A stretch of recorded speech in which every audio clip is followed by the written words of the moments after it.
Welcome aboard the National Football Show. Dan Sileo here on this Wednesday. These topics get better and better each and every single week as we're getting closer to the end of the NFL season, don't they? Because now you have to start playing critical football. Now you have to start looking at every series, every down, every unit, special teams, defense. Is your roster deep enough? The war of attrition now takes over. What has been one of the themes that I have thrown at you guys over the last couple shows here? December football is not going to be pretty football. We saw that up in New England with the Patriots versus the Bills. You know, when they went to Buffalo and we saw that horrible game. What was the conversation in the locker room that Belichick had? And I'll paraphrase here. This is why we practice in this shit. It's not going to look pretty. It's got to be effective and efficient. We are now in the part of the year, no mistakes. Can't have giant games if you're the Eagles, where you kind of show up. Can't do that.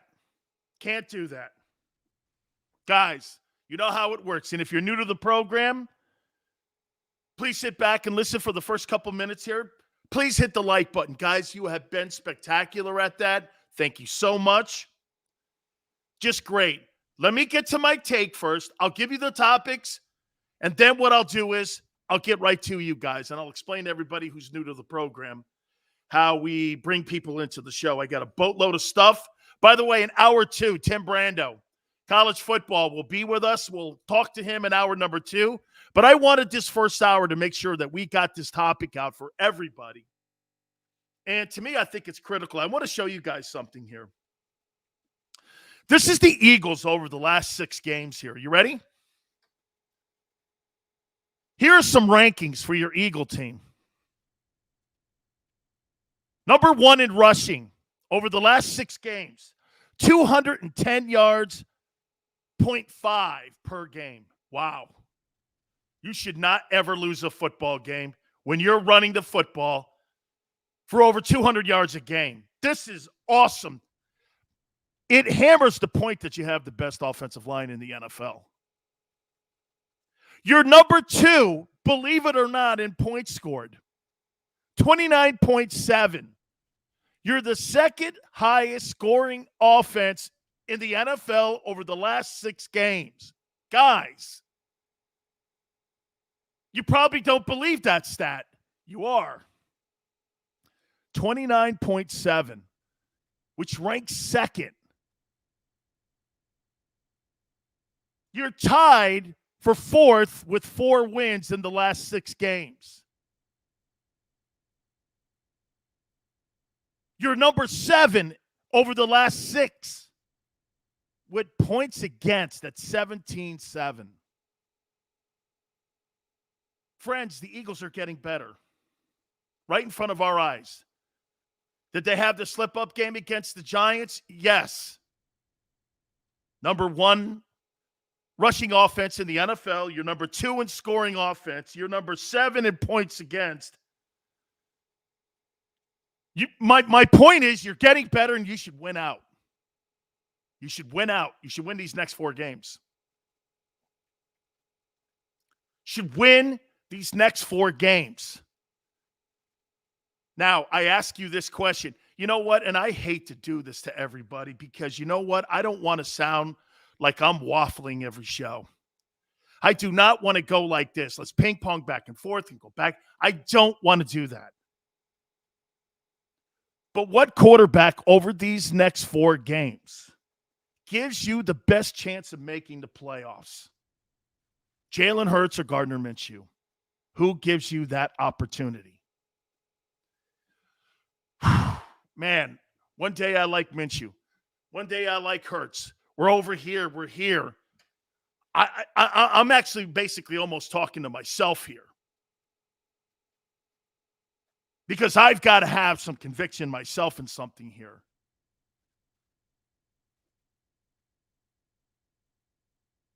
That team looked awful good in the Meadowlands with Gardner Minshew throwing the ball.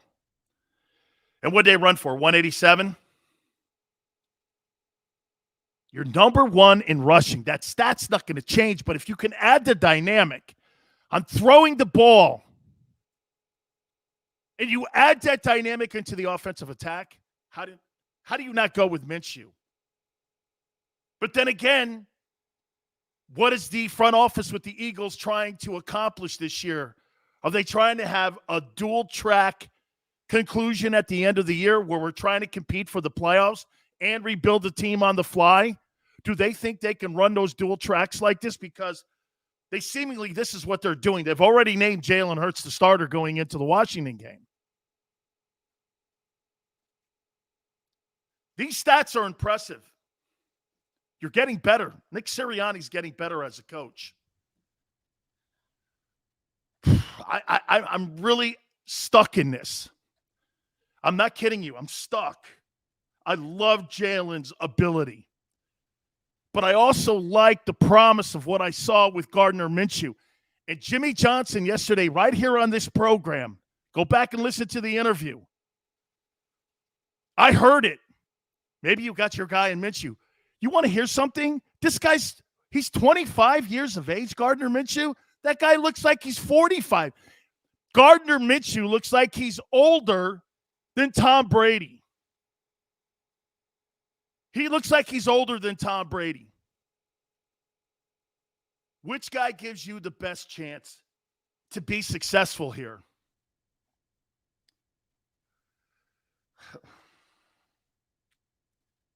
That's a really hard question because I want to win games as a player, but I kind of get the organization's position that they're in. All those assets we have in the offseason get a chance to make a dynasty here. What are we playing for? We broached that the other day with Gary Cobb. Is it Minshew? Is it Hurts? Who gives you the best chance to make it to the postseason? As I said, these statistics are insane great. For a football team at the beginning of the year, we were sitting here contemplating whether or not you were going to have 3 first-round picks in the top 10. We're now sitting here looking at this going, this is one of the better rosters in the NFL. You see, you know what's happened to us here, guys? We're being so micro on the Eagles that when we look around the league, did you see what's going on in Buffalo? They don't have a running attack. Why do you think Kansas City doesn't look like the Super Bowl contending team of a couple years ago? You know what that was? Their running game's not really there. The Rams don't look physical. The Packers and the Bucks in the NFC probably look like the most complete teams, but they've got flaws too. I think the Packers have a depth issue, but then again, the entire league does. All right, guys, I'm going to start taking your thoughts here. Now, this is how we do this. I bring the topics in. You guys come aboard with us. You post it. I put it in there. Please hit the like button. You tell me. These stats are not mirages, folks. This is trends. Ron says Minshew's ability to read defenses pre-snap gives us the best chance to make the playoffs.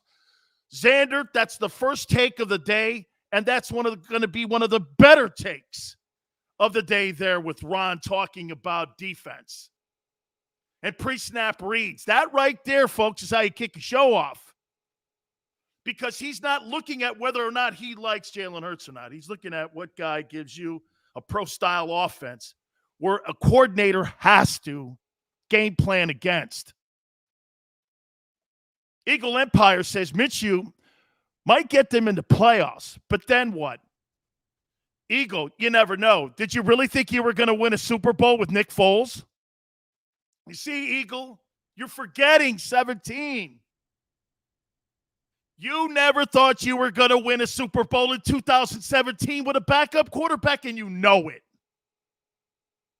So when people say, get to the playoffs and then what? You didn't think you were going to win it. Don't anybody come on here and go like this. I thought Foles was going to outplay Brady in the Super Bowl. Come on, guys. Come on. You never thought that Philadelphia Eagle team was going to beat anybody in the NFC playoffs, let alone the fact that you were going to beat Tom Brady in the Super Bowl. You were not going to think that. Pasquale, good afternoon to you, brother. Andrew, thank you for coming in. Big Chris says, take the handcuffs off the offense. Don't talk playoffs. Chris is an old school guy here. Let's take the first 60 minutes and let's start adding these 60 minutes and let's see if it results in a playoff appearance. Paul says, I agree with JAKIB. Minshew, long balls, flutters like Hurts. Once the defensive coordinator start to see this, they'll start trending on Minshew and understand him. Now here, know this, like I said, guys, these are trends here. Okay? Number 1 in rushing attack, 210 over the last 6 games. You're averaging almost 30 points a game over the last 6, which is number 2 in the league. So you're scoring points and running the ball. This is New England Patriot football. And you're 7th in the league in giving up points allowed with 17-7. Guys, this is what the Patriots are doing. This is what the Patriots are doing. Bobby says, I thought Foles could outplay Brady in the Super Bowl. Hey, Bobby. I still can't believe Eli Manning and Nick Foles have hung rings on Tom Brady. Incredible, right? Nick Foles and Eli Manning. Eli's got 2 of them things. Who helped us get those trends? Hurts did. Thomas. He did. Xander was saying that prior to coming on here. You know, I mean, got to give a lot of that credit in the turnaround here to Jalen Hurts. Absolutely. But after what we saw against the Jets, guys, this is about the team. This is not about falling. We all agree, right? This is not about the team. This is falling in love with the Eagles and making sure that the Eagles get to the playoffs. I don't care about hurting anybody's feelings here. This is not about that. Carl says, people that know football had the Eagles upsetting the Patriots. That's so stupid. That's such a stupid take. Really. The modern day Boston Celtic dynasty with the greatest quarterback in the history of the game. Smart people knew. Who?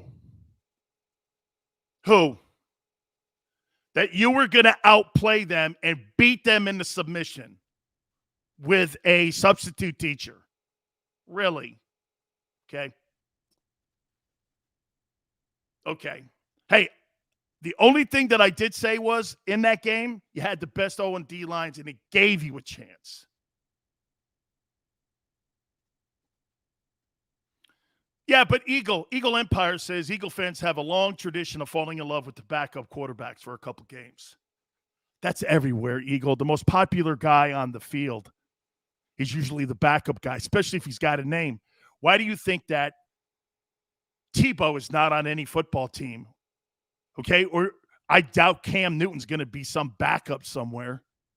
You can't have names like that as your backup guy, and the most popular guy is your backup quarterback. That's already going to go into that comment that you made, man.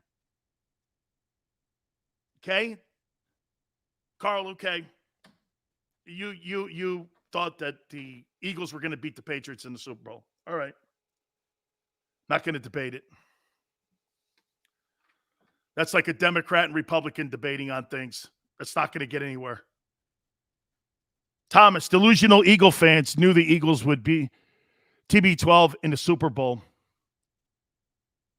But I still went to Vegas and bet on us. Good job, man. Good for you. That's diehard fan. You know, I'm still sitting here and I'm trying to debate who gives them the best chance to get to the postseason here. Man, I still can't say it yet. Jalen created these stats. This also shows one thing, too. Your coach is getting better. Your coach is getting better. Hey, by the way, you know what? You guys just kind of like got a little off topic. Who do you think has done a better job of managing and developing quarterbacks so far? And who's done a better job with Jalen? Doug Peterson or Nick Sirianni so far? Who do you think has done a better job with Jalen? Doug Peterson? Now, last year, you guys didn't have very many skilled guys at all to throw the ball to. I mean, that football team was a mash unit last year. So I don't know if that's fair to Doug. You know what I'm saying? I don't know if that's fair to Doug. Doug really had a lot of injuries on that football team. I mean, who are the wideouts? They were throwing the trash cans, right? I mean, yeah, chalk it up, Sports Philly. I don't think that's fair because when he got put into the games, wasn't that Philly team already beat up? I mean, right? That team was so beat up by that was my impression from 30,000 feet. Am I right when I say that? Colin, appreciate you coming aboard. Thank you, my friend. Right? Because that wasn't really fair, I don't think.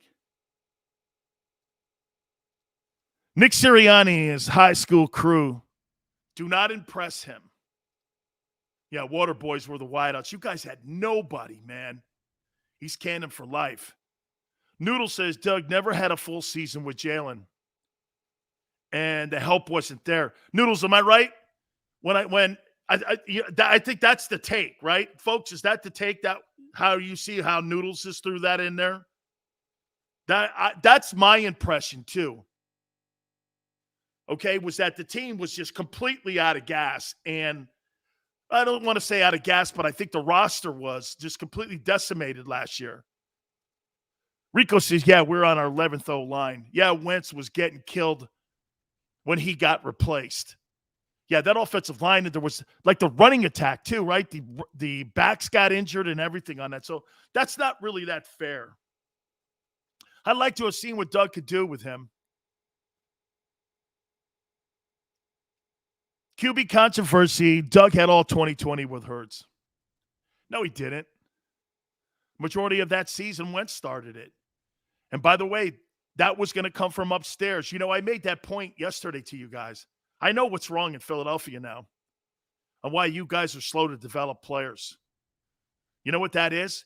You got a guy that is developing the players in the front office and not a coach developing them on the field. Because anytime you have people telling you who to play, that's not the proper analysis, and that's not the proper evaluation technique. The reason Bill Belichick gets the most out of his players, how many times do you do this? How many times have you said this? Who the fuck is Chris Hogan? They found this guy on a lacrosse field. That's where they got Chris Hogan from. So let's play Troy Brown on both sides of the football. Who does that? The people who do that are the people who are in charge. And that's Bill Belichick in New England. Belichick is the greatest at finding hybrid players. That's what you have to have today. You know the one thing that this kid Parsons gives the Dallas Cowboys? They give him versatility, and they give him that chameleon-type attitude that they can have on that defense because they can put his hand in the dirt or put him up in a two-point stance, and he can go out on linebackers too. Anytime that you have those versatile-type players like that, you become a chameleon each and every single Sunday. That's why you never saw superstar names on that entire roster the entire time Brady was there. These were versatile guys, the Brewskis of the world, the Mike Vrabels of the world, Mike Vrabels of the world, those kind of players. Guys that were versatile. There wasn't the best end in the league. There wasn't the best DT in the league. There were all these guys that could play 34, 43, a wide 9. Anything that particular team lined up that particular Sunday on, that defense could morph to it. Like I said, they were like chameleons. When you have that kind of versatility on your defense, that's what New England has. But the only way you develop that is drafting it, knowing it, having a personal relationship with it, and teaching it. In Philadelphia, you've got a front office that is so in charge of the hiring practices of the assistant coaches and the game day decisions on who's going to play on Sunday. The only thing that Howie Roseman doesn't have a say in, and he may, I don't know, is play calling. But then again, he does because he hired the play caller. There's too many mouths and too many voices in Philly. There needs to be more clarity. But when you do that, you give up power. You see, what's crazy is in Philadelphia, they don't see letting people do their jobs is a good thing. Does it really shock you that the Patriots are the best team in the AFC and now people are saying they're going to go to the Super Bowl? Here, I'll tell you something. I think that the Patriots have a better chance to get to the Super Bowl than the Buccaneers do on getting back to it in L.A.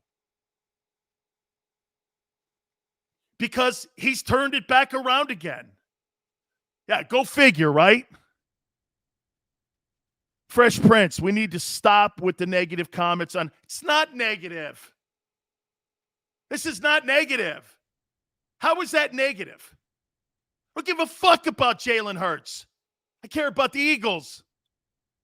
Who gives me the better chance to win? Stop with that name on the back of the jersey. I don't care about that name. Why should you care about that name? Stop falling in love with these guys. They get paid. When they get cut, they get paid out the door. Feel any sadness for them. It's about winning ball games. You're looking at it wrong, guys. Not hating on anybody. Trying to win. Who gives you the best chance? And I don't mean to jump on you like that. Fresh Prince, it's not anything personal, but dude, I don't give a shit about his personality and what he feels, whether he gets butthurt or not. It's about winning ball games. Coach comes in there, puts you in the starting lineup. That's my opportunity to go out there and succeed. Kevin says, never happened on the Eagles. Howie is Colonel Klink of the Eagles. Now, this guy's going to always have an input. That's why you got to coach around that. Okay? Listen, honestly, man, we're not always talking trash on Jalen. Why would I? These stats, like Xander said, he is mostly responsible for this. This is a fabulous turnaround. Look at the first 6 games of the season, guys. And then compare them to the last 6. The team's getting better. The players are responding. This is so important. Again, you're number 1 in rushing. You got the number 1 rushing football team in the NFL, and you've only had one game where you've had a back go over 100 yards. That was just last games with Miles Sanders going for 120 against the Jets. That's pretty impressive. Big Chris, we have 2 solid backups, no franchise. That's fair, at least to this point. Thomas says it's that band between Howie and the owner that has been welded so tight that we have this scenario. Absolutely. But that's set up by the owner, guys. That's set up by the owner. He wants that because it manages his money. Guys, I've never seen a team that they're $50 million under the salary cap and they're getting better. You're usually the Jaguars or the Lions. Okay? You're not a team competing and still in it. And by the way, you know why I say you're competing for the final playoff spot and you should run the table? It's because of these stats. Guys, this is not an opinion. They're playing like a playoff team. The Philadelphia Eagles are playing like a playoff team. Last 6 games, they're the best running attack in the league. Number 1 in scoring and number 7 in points allowed. How don't you think that? This is not me going, hey, here's a topic for you, and let's make something up like they do at WIP. Facts. That's why it's critical on who gives you the best chance to win. Mike says you're a football factory now. No, okay. I wouldn't go quite there. Escape says, honestly, Big Sills, the MVP of the Eagles, Malata or Dickerson. How about that entire O-line? How about that entire O-line? South Philly T, your offensive line is spectacular. Spectacular. Okay? Spectacular. Oh, Xander, because I've been covering your team from 30,000 feet, that's a famous Howie Roseman quote that I'm being informed on. Thank you, guys. Pull Big Sills along with him. I'll catch up with you. Thank you. Hey, Mike, thank you, guys. Pull me a little long. I'm still a little – watch this. I'm no longer the caboose. I'm right behind the engine. I've caught up a lot. Okay? Philly's a football quarterback factory. No, New England is. Okay? New England is. Yeah. Dude, your offensive line coach could be the MVP, King Music. Absolutely. I want to hit on the Washington game. But, guys, I'm going to give you my opinion who I think gives the Eagles the best chance to win these last 4 games. And I'll tell you why. You think about it as well. By the way, please do me a favor. Hit the like button. You've been great. You guys have been spectacular. Thank you so much for spreading the word. Tim Brando, by the way, one of the biggest voices in college football history, will be with us in hour number 2. But I wanted to get this out there for at least the first hour and a half so that we could put this out there. The guy with the last 4 games gives that team the chance to get to the dance and maybe pull off a Nick Foles fantasy run. Who is that guy? We'll hit on it next. You keep it here on the National Football Show.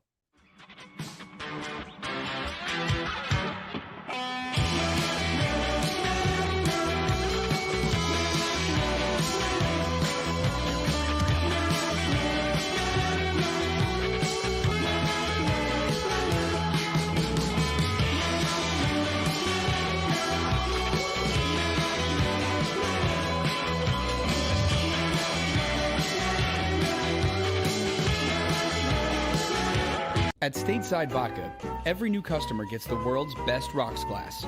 Free. What's that? A rocks glass? You're telling me that bottle is cut in half? You could say that. Holy shit. Glass is for cocktails, right? It's for this, and that. Is the length of the glass equal to your... You betcha. But is it made out of... Glass? Yeah, okay, but is the rip... Smooth? Will you stop doing... That? I'm the professional here. And you're telling me I can get one of these glasses for free? That's right. 1 free rocks glass per customer with each first-time purchase of Stateside Vodka. All from the company that's highly awarded. 0 carbs, 0 sugar, and deliciously tasting vodka. So good, it just disappears.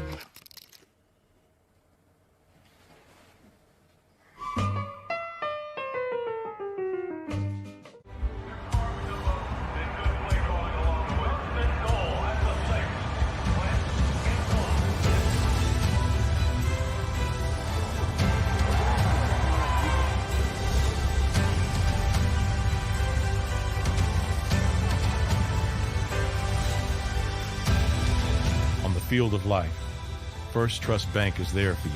Champions on 3. 1, 2, 3. Because Philadelphia dreams deserve a Philadelphia bank. When it comes to the fight against insurance companies, large corporations, and the healthcare industry, injured victims are always the underdog. But that doesn't worry us. At Messa & Associates, we're an injury law firm from Philadelphia, and we come to fight. Our clients know that they've got representation with a chip on its shoulder, and it's the same chip that makes Philly the toughest city in the country. Call 215-568-3500 or visit us online at messalaw.com. Messa & Associates, the toughest injury firm in Philadelphia. Go for the midnight dares. Go for the game. Go for the hits. Go for the fans. Go for the win. Go to Ocean Casino Resort. Book your trip at theoceanac.com.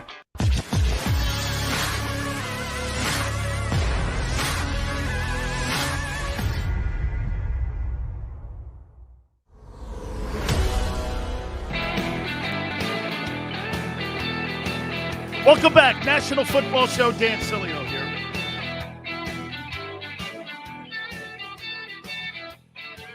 There's a website called mibets.com.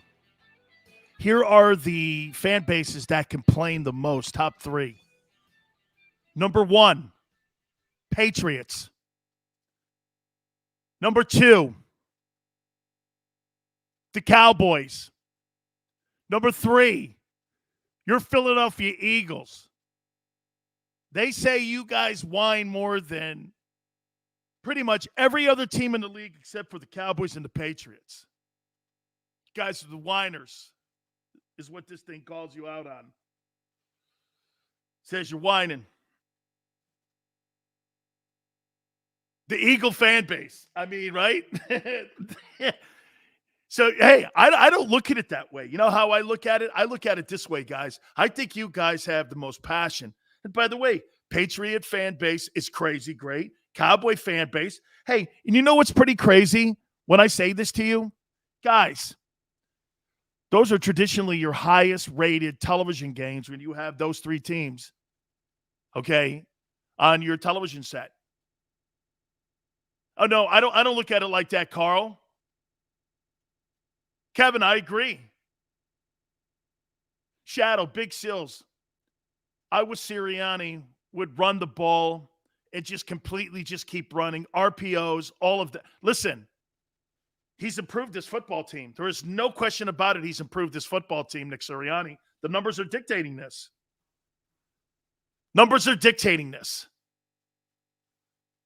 So let me put this out to you, too, real quick before I get into, I'm going to tell you which guy gives you the best chance to make the postseason, Jalen Hurts or Gardner Minshew. By the way, guys, please hit the like button. Thank you so much.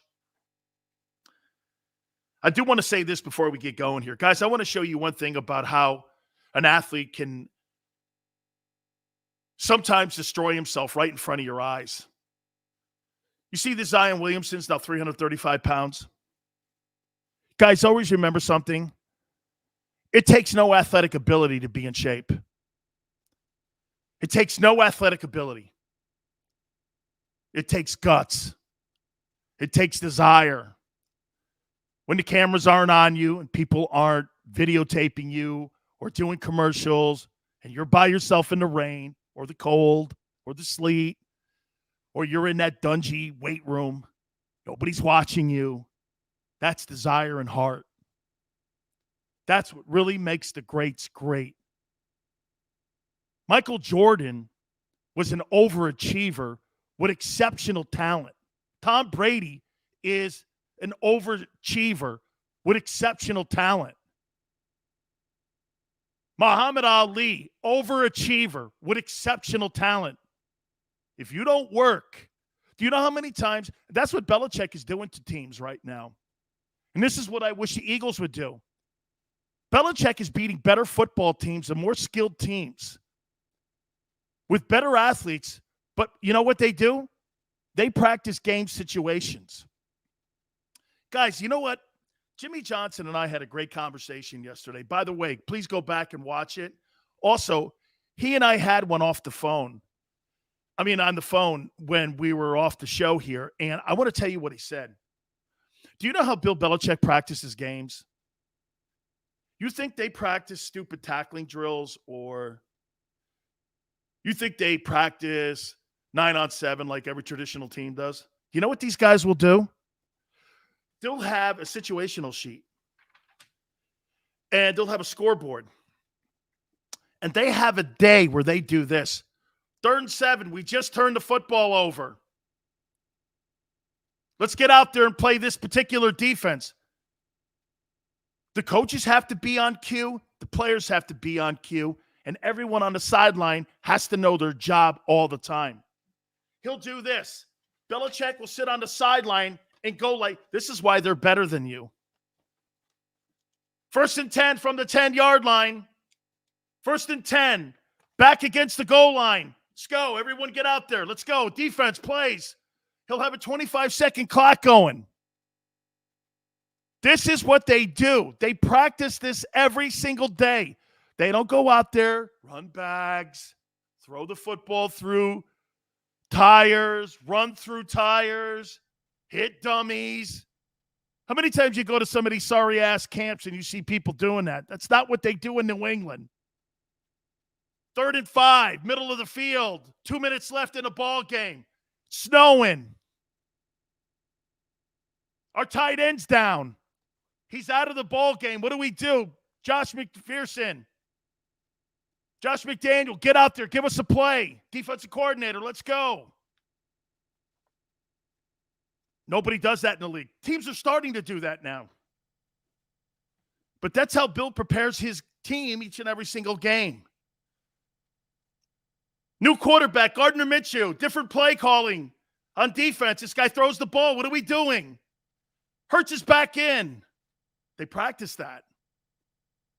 That's why when they get into, remember what I told you guys? The reason that I thought that Nick Sirianni, the reason I thought that he dropped that game, okay, the reason I thought that he dropped that game in New York against the Giants, I thought it had everything to do with situational play calling. It just looked like he hadn't practiced that. And that was the real kick in the ribs on why they let that game get away from them. They were the more talented team. 4 turnovers in the game. They still ran the ball for 200 yards. Those are the games that just gnaw at you. That's how you prepare yourself for winning ball games. That's what he does. Zion Williamson guy, again, I got it kind of into what Bill does. This guy, Zion Williamson, not me. You can keep him. You know he's missed 50% of his games? Great talent, right? I know some of you out there would probably want to have him on the 76ers, wouldn't you? Why? This guy's got to play 40 games. He's not going to be in shape. Who would want that? I already got a baby on there with Ben Simmons. Why would I want Zion Williamson? This guy can't put a donut down. Guy's a fat ass. He's eating himself out of the league and out of an opportunity to be one of the true greats. It's a shame, but it's on him. He'll look back on it and go like this, damn. But that's what they do in New England. You know how many times they beat talent? They beat talent every day. That's why what I'm talking about here with these stats here that you've accumulated over the last 6 games, let's do the right thing here. They put Jalen in for the Washington game already. We're going through a bye this week. Washington and Dallas are playing this weekend. Phenomenal. It's actually phenomenal. Because hopefully you get Washington beat up. But when you're number 1 in rushing and number 1 in scoring offense and number 7 in points allowed, you need to win these next 4 games, guys. And the quarterback that gives you the best chance has to be Jalen. He's the reason they're in this, right? Minshew, you know what Gardner's performance probably could be equated to? I don't know if you guys agree to this. But all of a sudden, like I said, and I made this analogy a couple shows ago, it's got to be like fighting a southpaw. Because you've put together the best running attack in the league. All of a sudden, this guy throwing the ball around the yard, 20 or 25, it's something completely different that the team hasn't looked like. There's no game film on it. And somebody brought that up earlier, too. Dan, these coordinators are going to figure out who he is. They saw who he was when he was in Jacksonville. Right? Kevin says, Dan, Jalen is hard to account for. Guy uses his legs, and that's one of the reasons why it's kind of like here's the thing, though, dude. If you stop the Eagles' running attack with Gardner Minshew, Minshew can beat you in the air. Can Jalen? That's the problem here. Can Jalen? You know what I mean? Can he beat you through the air? I don't think so. I don't think he's accurate enough.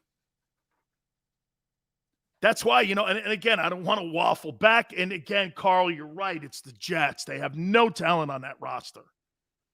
But Carl,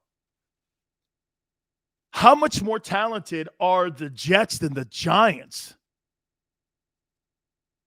Couple players? And I personally don't think the Giants are very talented either. I just don't think they're very talented. So I'm like, okay. They've got an opportunity these next 4. Williams says, can our receivers beat man-to-man and help Jalen? Too inexperienced for that. But if you had a passer in Minshew, he can help that. Jalen's inaccuracy hurts that comment there, William. Andrew says, Dan, I totally disagree. Minshew should be the quarterback. Hurts needs further development. So you're going to take what you saw in the Jet game, and you think he gives you the best chance to win ball games. Derek says, bro can't throw downfield. Matt says, outside of Slay, who's an above-average player on D? I think that Hargrave kid's good. Fletcher's played better over the last 6 games, too. Your defense is proving that. Brian says, not only is the accuracy not great, I'm convinced the big problem is reading the defenses. But, Brian, that's with all quarterbacks 24 and under. They're all going to struggle with that. So you're saying, well, okay, Sills, you answered your own question then. If he's struggling with that, why not put the guy who knows how to read defenses in? I think this is a tougher question just to sit here and just be some talking head and throw out, let's start this guy's ass. I mean, I've gone back and forth the last 3 days on this. I sound like I belong on a waffle box. I mean, honestly, it's got me in that position. Seriously, I feel like I'm fucking waffling, and I hate that. Kevin says all quarterbacks need to have game experience. Well, Minshew's got it. He's got it. I just think that Hurts has put these stats together, though, guys. Okay, he's put these together. Pasquale says that Hurts and Minshew needs development. I think Hurts gives us the better chance to win. I believe I'm in agreement with you, Pasquale. Now, watch this. The optics, guys. Our optics say this. We're looking at it, and we're going like this, right? Our optics go like this. Minshew throws the ball better. I don't think there's a debate on that. I don't think anybody is debating that, correct? But it's not always all about that. It's about moving the sticks. B says, when shit hits the fan in a game, are you going to have more faith in Minshew or Hurts? I think Gardner Minshew's a hell of a situational quarterback in there. And I like his journey. I like the fact that they took a shit on him in Jacksonville. They sent him to Philly. Why do you think he was chest pumping his old man like that? Why do you think he was all excited in the way that he handled himself? Because he finally got an opportunity. Chalk It Up Sports Philly says, why'd Rob Hurts have this opportunity to prove himself? That's a really great take. Chalk It Up Sports Philly, that's a really great take. Xander, put that up there. This is what you want to find out, right? Chalk It Up Sports Philly. You were hoping there'd be a moment in the season where you could take 60 minutes of football and the body of work and go like this. He failed in that moment to beat Washington and to run through the tape to get the team into the postseason. And he played fairly well. Do we upgrade? They've kind of made the situation for this moment for him through his play. He's played. So you're saying he's played himself into this position to get that chance. I think that's a great take. No, Carl, you're right. Stop it. I agree with you, Carl. Because winning has to be evaluated how you get there. Carl, you're right. You're right, Carl. Like I said, I feel like my face should be on a waffle box here. See, I want the player to have an opportunity, but I also want to win games. Daryl says, I say stick with Jalen Hurts and draft 3 defensive players with 3 first-round picks. Daryl, we kind of talked about this. Why not use one of those picks and then the other 2 and turn them into 4 first-rounders over the next 2 years? Then you would potentially have 5 first-round picks next year or over the next multiple years. I think the Eagles are in a prime position to even enhance that wealth of assets that they have in their treasure chest.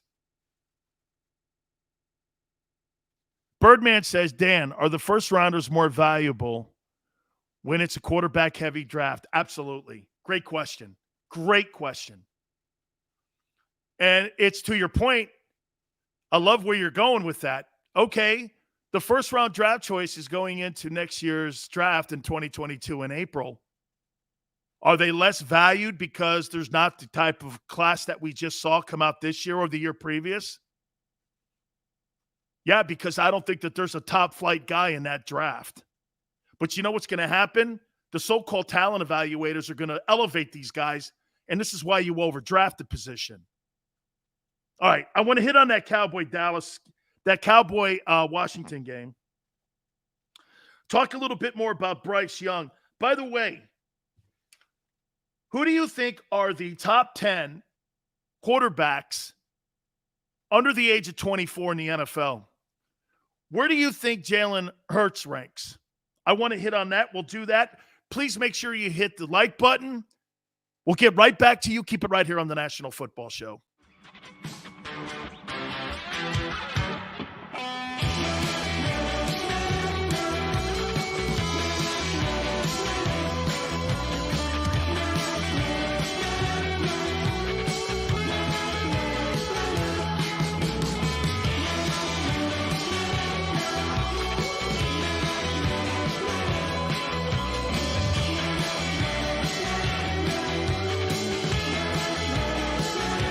At Stateside Vodka, every new customer gets the world's best rocks glass, free.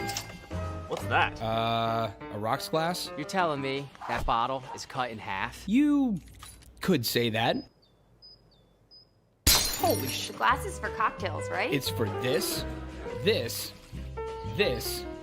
and that. Is the length of the glass equal to your... You betcha. But is it made out of... Glass? Yeah, okay, but is the rip... Smooth? Will you stop doing... That?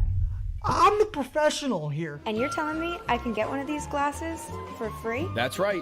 1 free rocks glass per customer with each first-time purchase of Stateside Vodka. All from the company that's highly awarded. 0 carbs, 0 sugar, and deliciously tasting vodka. So good, it just disappears.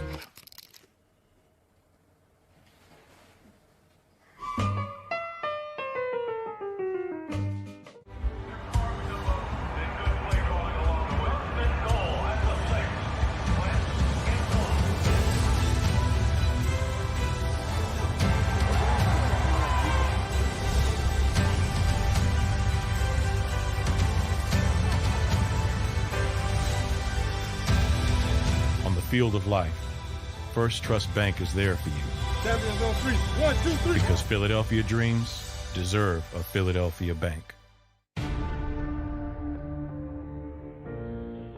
When it comes to the fight against insurance companies, large corporations, and the healthcare industry, injured victims are always the underdog.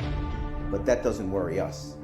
At Messa & Associates, we're an injury law firm from Philadelphia, and we come to fight. Our clients know that they've got representation with a chip on its shoulder, and it's the same chip that makes Philly the toughest city in the country. Call 215-568-3500 or visit us online at messalaw.com. Messa & Associates, the toughest injury firm in Philadelphia. Go for the midnight dares. Go for the game. Go for the hits. Go for the fans. Go for the win. Go to Ocean Casino Resort. Book your trip at theoceanac.com.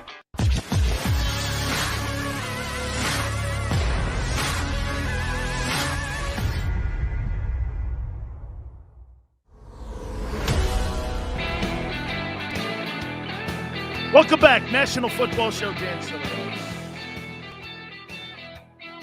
Tom Brady's named the SI Sports Person of the Year at the age of 44.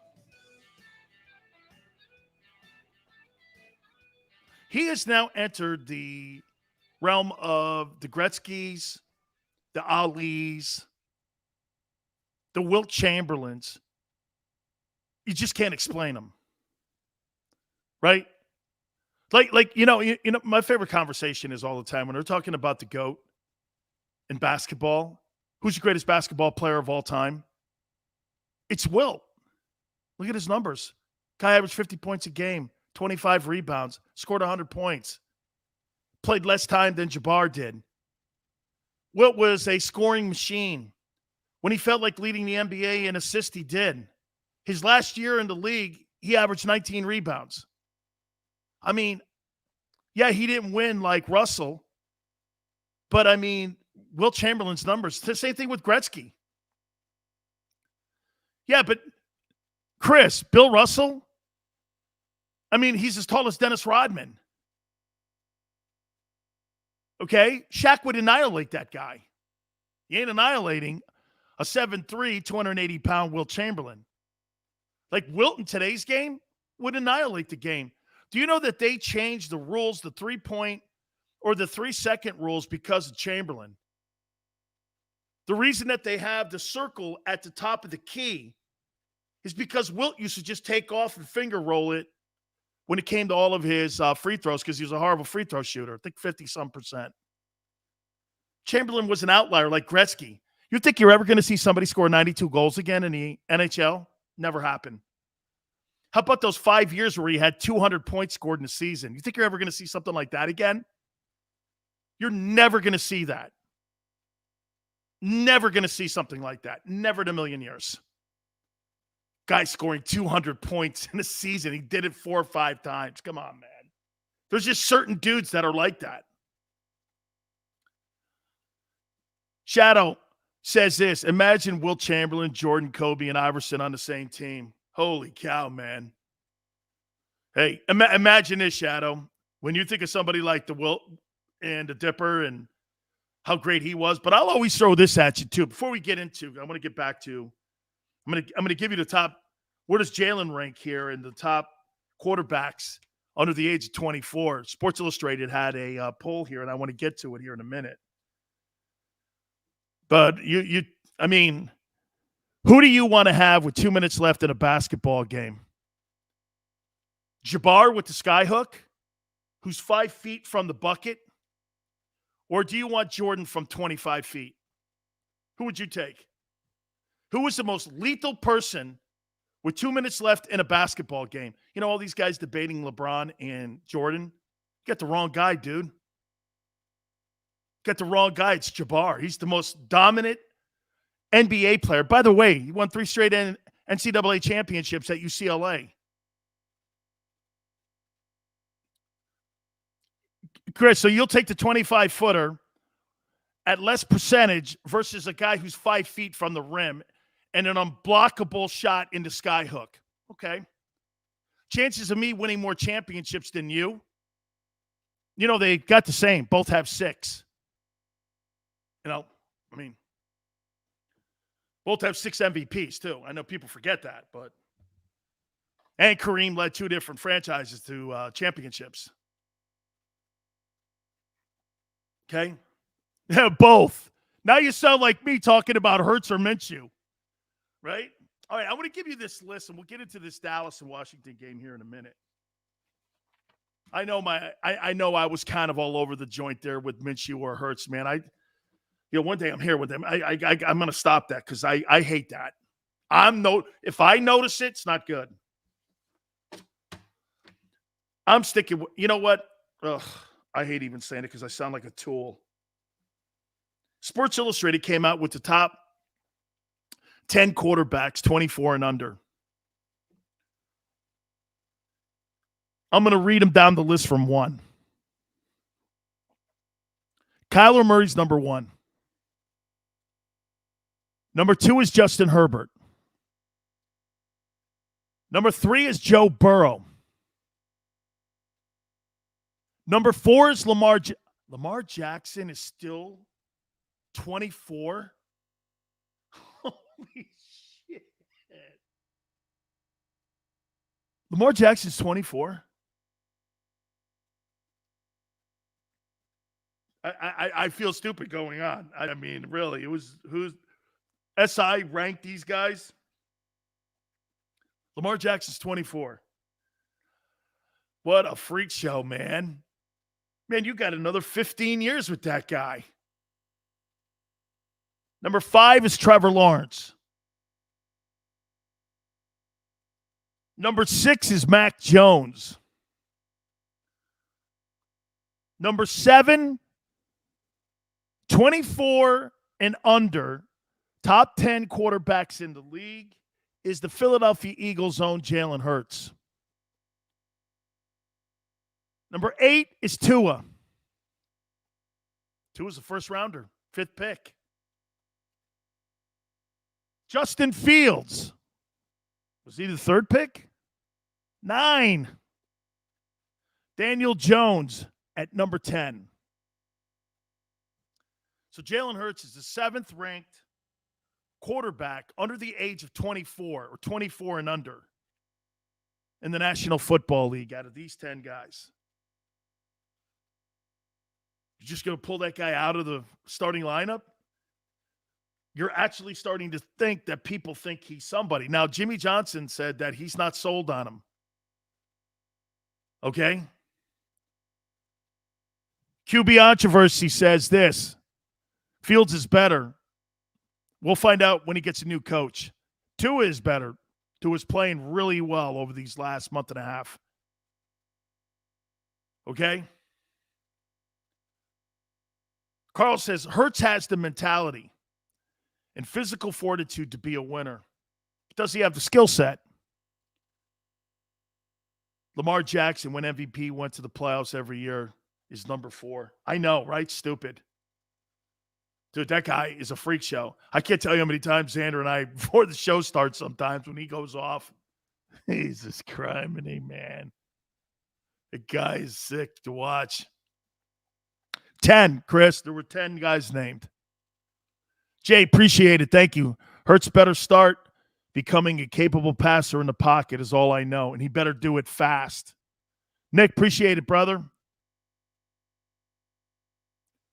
Will the Beast Davenport says, Jimmy Johnson too old-minded and maybe not plugged in? I'm on Jimmy Johnson's bandwagon regarding Hurts, says Andrew. Okay? Problem with guys like Lamar, they don't win the big games. Well, he beat Kansas City this year, and they are having a good year. I know he threw 4 interceptions this last game, but he did win the game. He did win the game. That's a pretty impressive. I love Joe Burrow. I love Justin Herbert. Kyler Murray's got the best team in the league right now. Pretty crazy.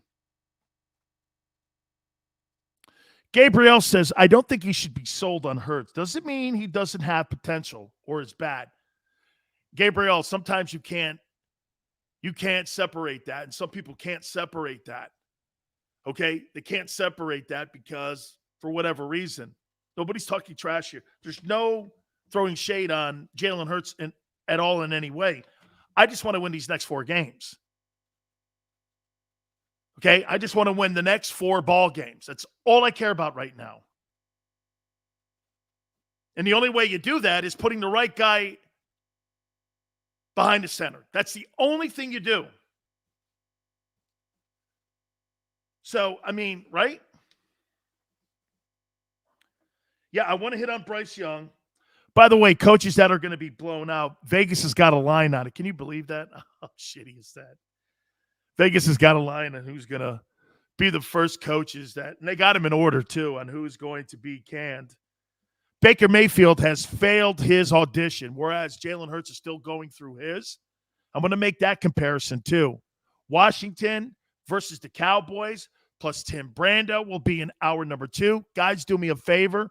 Please hit the like button. You've been sensational. Man, that was a fast first hour. Hour 2 coming up. You keep it right here on the National Football Show.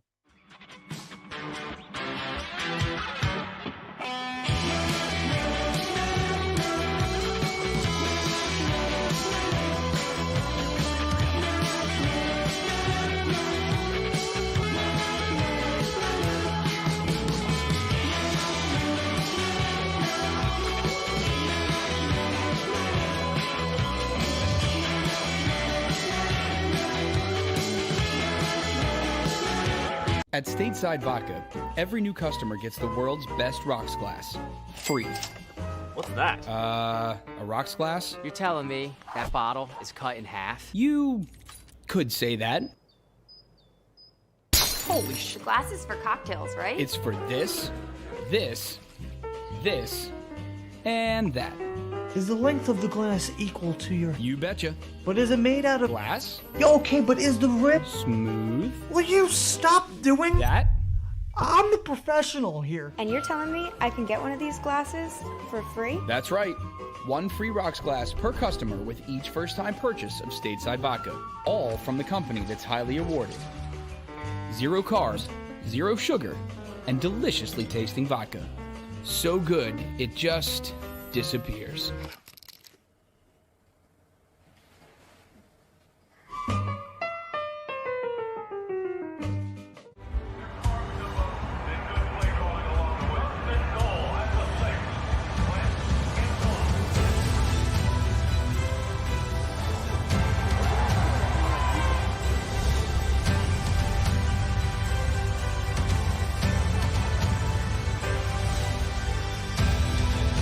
Field of life, First Trust Bank is there for you. Champions on 3. 1, 2, 3. Because Philadelphia dreams deserve a Philadelphia bank. When it comes to the fight against insurance companies, large corporations, and the healthcare industry, injured victims are always the underdog. But that doesn't worry us. At Messon Associates, we're an injury law firm from Philadelphia, and we come to fight. Our clients know that they've got representation with a chip on its shoulder, and it's the same chip that makes Philly the toughest city in the country. Call 215-568-3500 or visit us online at messalaw.com. Messon Associates, the toughest injury firm in Philadelphia. Go for the midnight dares. Go for the game. Go for the hits. Go for the fans. Go for the win. Go to Ocean Casino Resort. Book your trip at theoceanac.com.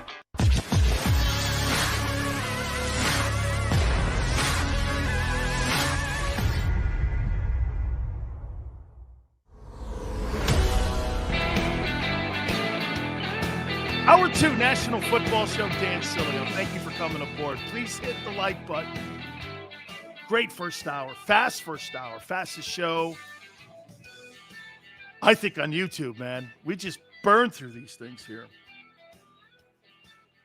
Did you hear Jerry Jones? Before I get to Cowboys in Washington, back to the Eagles and their bye week.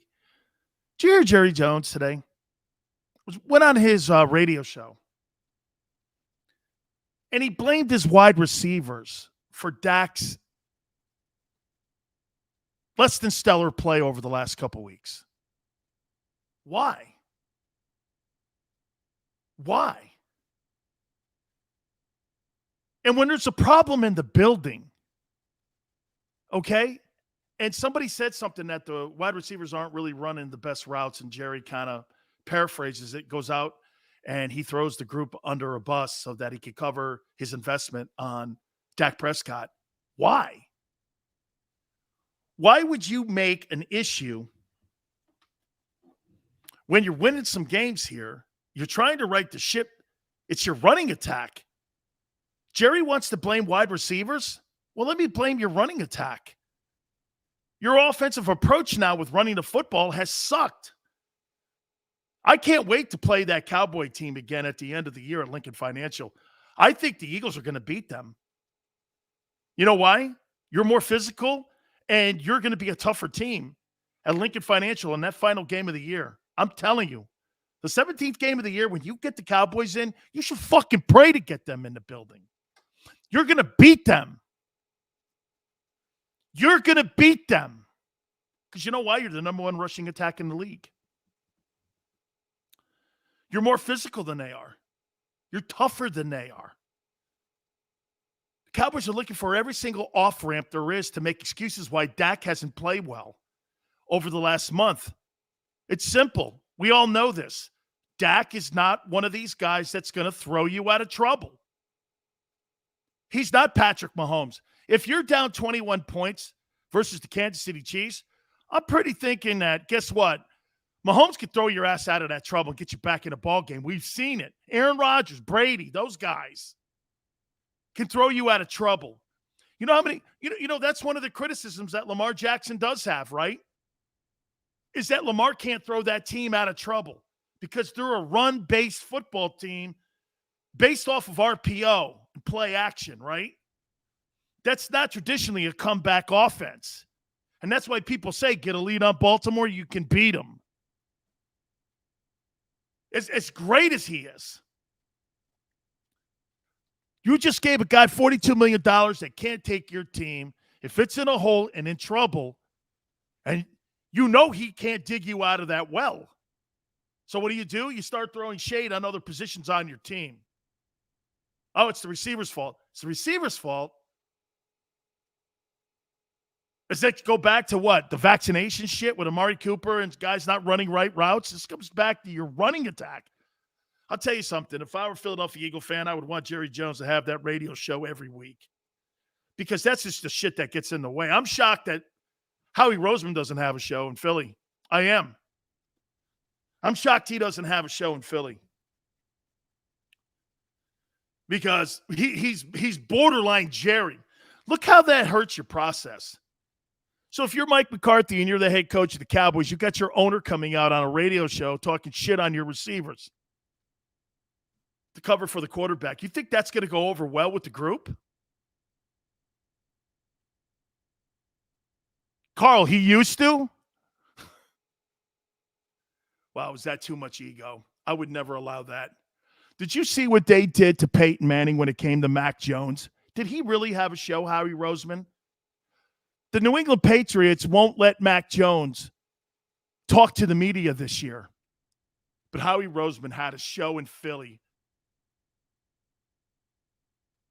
Holy cow. Kevin says, Dan, what are the receivers supposed to throw themselves throw themselves the ball? Listen, Kevin, my point is, I'm not talking about if he's telling the truth. He's probably telling the truth. But why? What's the point of it? And by the way, Hugh, it's Juicy Smollett. It's Juicy Smollett. You got the wrong guy, dude. The guy that's being charged in Chicago is Juicy Smollett, according to Dave Chappelle. Rashad says, hell, man, damn near every quarterback in the league can't throw their team. That's the point. Why throw that shade at your team when you're in the final 4 games? And don't give me that motivating thing. My paycheck every Tuesday motivates me. And Matthew, you got a great point there about that also affects the Eagles. Matthew says receivers need to block. How do you think that goes over in Philly? You got a 180-pound wide receiver in Devontae Smith, and you got that Jalen Reagor who's afraid of his own shadow. Okay? I mean, right? No, I don't think Hurts can throw the team out of trouble. No, I do not. Ernest says Mahomes just throws it deep to Hill. Without them speed weapons, he can't do either. Really? Jason Kelce, you don't think is a pretty good tight end? I happen to think he's great. Kevin says, no, I mean, Dak sucks. It shouldn't be the receiver's fault. Okay, Kev, thanks. Jerry's an idiot, man. Throwing his I just don't see the point of this. And this is the kind of stuff you know what happens to Cowboys Nation? You know what happens to these guys? They're sitting at 8-4 right now, right, guys? They can't get away from the noise. They just can't get away from the noise. As you're making these next 4 weeks a priority in your life, don't have any noise in the building. Win all 4 of these ball games, right? Win all these games that you have the rest of the way out here. Okay? You've got to. I mean, throwing parts of your team under the bus, I don't see how finger pointing is healthy. And you sit there and you're going like, God, you don't see anybody doing that. Look at the stuff that's going on in Cleveland. I'll get to the Eagles here in a second and that Cowboy-Washington game. So Baker Mayfield, just like Jalen Hurts right now, Jalen Hurts is going through an audition. And Gary Cobb said that on Monday. These next group of games here are going to be an audition for Jalen Hurts. New Zealand, Philly. Thank you, brother. I appreciate it. Hey, Kevin says, Jerry Jones is our biggest helper. Congratulations to you. William says that Dan Quinn will be the head coach at Dallas. I think it's actually going to be Kellen Moore. I think it's actually going to be a little more with Kellen Moore here. Let me throw this at you guys here. So Baker Mayfield has failed his audition in Cleveland. We agree? How many people agree with me on this? Somebody said, too, Dan, they could still win the division. I don't care. They need to upgrade that position. They're winning in spite of this guy. If they had a better quarterback in the building, the division wouldn't be in any kind of question right now. He hurts that team. Here's a guy that in the fourth quarter, they do everything in their power to keep the ball out of his hand. I'm not going to pay a guy $40 million a year to keep the ball out of his hand in the fourth quarter. Do we agree? Baker's going to be – and Kevin says Baker to the Broncos. Or Big Chris, says Baker to the Broncos. Broncos don't want that up there. I don't think Baker Mayfield's a franchise quarterback. I think he's decent. Minshew is what Baker pretends to be.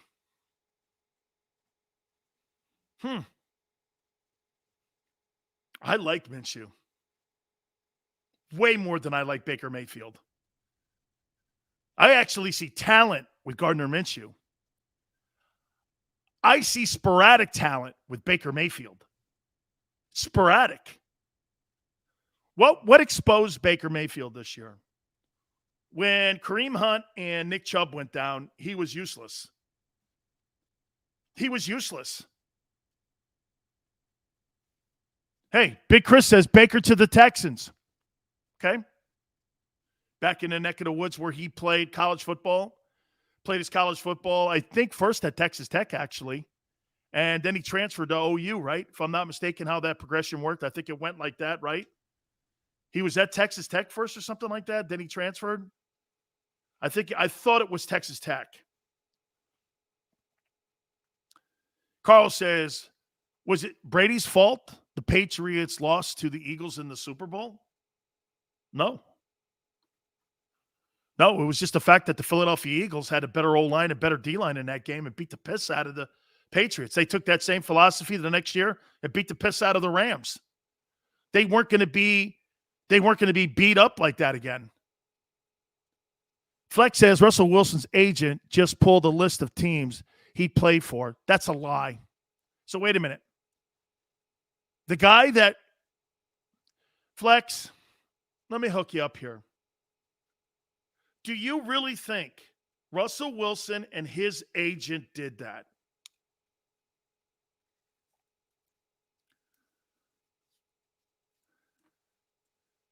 Russell Wilson right now is playing with men that are fighting for him.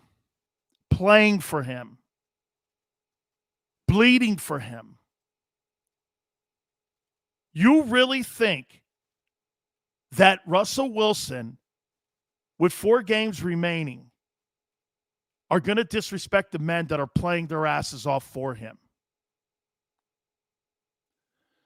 Anybody who says that has to be a media hack. That had to come from a media hack. Because anybody who has bled, fought, played, loved, respected your teammate, you don't fucking talk like that. You talk like that in the offseason. You don't talk like that when you're battling. That'd be like me sitting in a foxhole with you going, this guy sucks, I'm leaving. You're taking on a battalion, there's 5 of you in there. Fuck it, I'm out. That's not how pro football or competing works, guys. After yesterday's show, I'm convinced the best way forward is put that back up there again for me, Xander, please, so I can read that. I want to make sure that I get that. Thank you very much, New Zealand Philly. After yesterday's show, I'm convinced the best way to move forward. Trade Miami's picking Hurts for DE, that kid from Oregon. Hamilton, Colts pick traded next year, first-round pick for Bryce Young in the 2023 draft. NZ Philly, you're thinking really like a good front office person right there. That's a really good way to look at those picks and to make those picks into multiple first-round picks, and on top of that, get the guy you truly want in the end. Flex, it's at Dan Sileo Show. Hey, by the way, follow me, please. Appreciate it. And by the way, brother, I'm not saying you said that. Flex, I'm not saying you said that, but it's some dickhead media hack. There's no way in the world you're fighting with your guy, you're going, at the end of the year, I'm fucking out of here when you got games remaining. Thank you, Flex. Hey, by the way, that's no shot at you, brother. Birdman says they ain't coming to Philly. Okay, so if I put $45 million on his plate, he's not coming? Jesus Christ. I put $45 million on the plate. I got $50 million in salary cap space with 11 draft choices. You ain't coming. But I'm going to New York. Why would I go to New York? They got shit talent up there. They got no O-line. Why would he? Oh, I know. Because Sierra could, love New York. He's going to go to New York because it's New York. Hugh, money talks. His wife? But then why did Tom Brady go to Tampa? Tom Brady went to Tampa with Giselle. By the way, guys, you do know this. Giselle's more famous than Tom Brady around the world. She is more famous and makes more money than him. But she went to Tampa. She was in Boston and Tampa. One of the most recognized names and faces in the world. But she followed. But Sierra wants to go to New York and watch her husband get killed. Birdman says she wants New York. Hey, and can I tell you this? You know what Russell Wilson wants? His legacy for people to debate it like we are right now. Oh, by the way, Xander thinks he sucks and he's done. He thinks he sucks and he's done. How about this? I'll rephrase that. Not suck and done, but he's not giving up assets that the Eagles have for that dude. Okay? He's not. Said not Russ. How many teams do you think out there will be? Rashad says, do you really think Philly would offer Russell Wilson $45 million? And for how long? 3 years? $45 million over 3? I think that's actually a steal. Andrew says that Giselle's more famous with him. Andrew, I'll throw this at you. What would you rather have? Tom Brady 7 World Championship Super Bowl trophies? Or would you rather have that trophy wife of his? Hey, Flex, I'm doing something right now. I'll check it out after the show. How you doing? Is that fair? DB says, guys, Sierra could go to New York anytime she wants. It's 2 hours right up 95. Really, dude? You ever think about Ubering? It's 95 up north. How you doing? The wife. You guys really, wow. This guy wants to win, man. I am open to taking that center from Iowa. Somebody says he's a little undersized. I got to take a look at that. That boy 26. Who's going to sign Baker to be their next starting quarterback? Yeah, you know who's going to sign him? Some team that has no options at quarterback. And you know what he's going to turn into? Baker Mayfield's going to turn into a stopgap guy like Tyrod Taylor and some of these other guys like Teddy Bridgewater are turning into. Bobby says 7 Super Bowls. Your wife must be around you, Bobby. Bobby says he'd take the 7 Super Bowls over Giselle. Really? Here, watch this. Yeah, me too. Yeah, me too. Right? Birdman says Russell Wilson, 14 years, 1 Super Bowl. He ain't been in the league 14 years, man. Are you crazy? 14 years. He ain't been in the league 14 years. This is his 10th year, I think. 14 years. What do you think? I think he's 33 or something. 14 years. He's a 5-year guy also. When he was in college, he played the majority of his career at NC State. Then he played that one season in Wisconsin where he took him to a Rose Bowl. High maintenance. Okay. Right. Oh, wait a minute. Philly's not for Sierra. Why?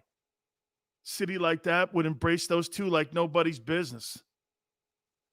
Well, he'll never go there because his agent posted something.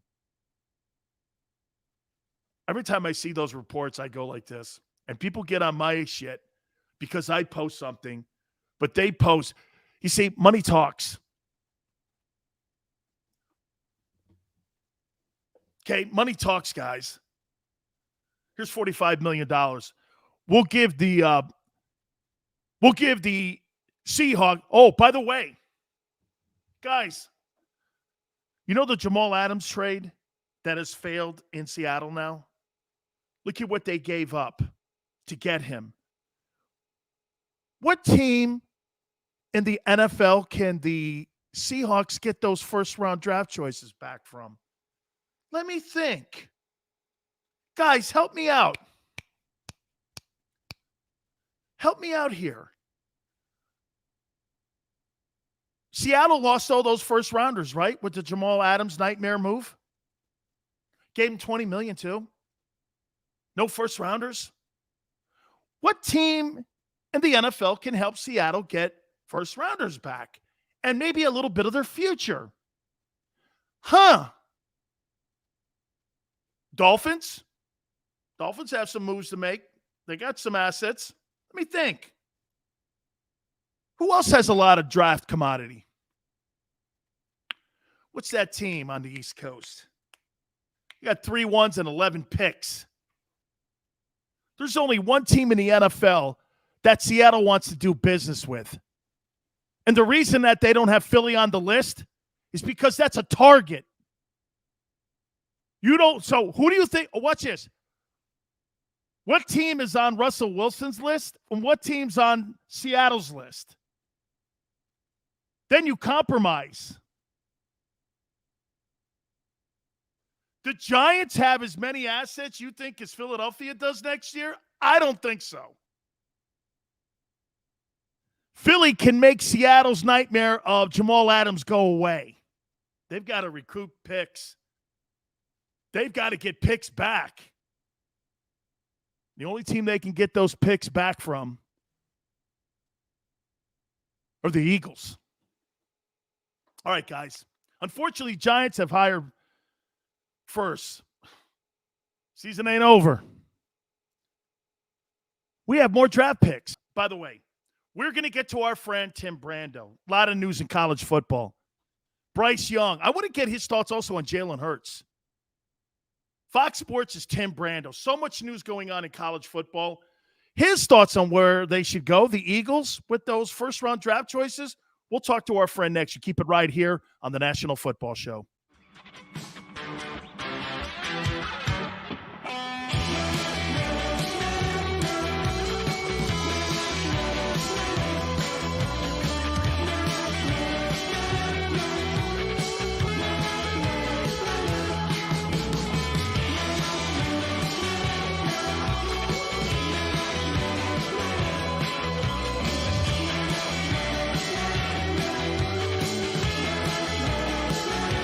At Stateside Vodka, every new customer gets the world's best rocks glass. Free. What's that? A rocks glass? You're telling me that bottle is cut in half? You could say that. Holy shit. Glasses for cocktails, right? It's for this, this, and that. Is the length of the glass equal to your... You betcha. But is it made out of... Glass? Yeah, okay, but is the rip... Smooth? Will you stop doing... That? I'm the professional here. And you're telling me I can get one of these glasses for free? That's right. One free rocks glass per customer with each first-time purchase of Stateside Vodka. All from the company that's highly awarded. 0 carbs, 0 sugar, and deliciously tasting vodka. So good, it just disappears.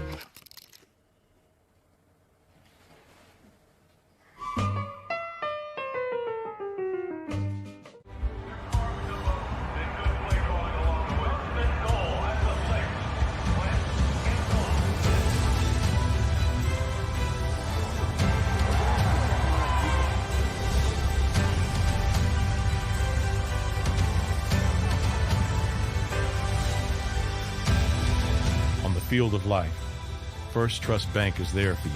Champions on 3. 1, 2, 3. Because Philadelphia dreams deserve a Philadelphia bank. When it comes to the fight against insurance companies, large corporations, and the healthcare industry, injured victims are always the underdog. But that doesn't worry us. At Messon Associates, we're an injury law firm from Philadelphia, and we come to fight. Our clients know that they've got representation with a chip on its shoulder, and it's the same chip that makes Philly the toughest city in the country. Call 215-568-3500 or visit us online at messalaw.com. Messon Associates, the toughest injury firm in Philadelphia. Go for the midnight dares. Go for the game. Go for the hits. Go for the fans. Go for the win. Go to Ocean Casino Resort. Book your trip at theoceanac.com.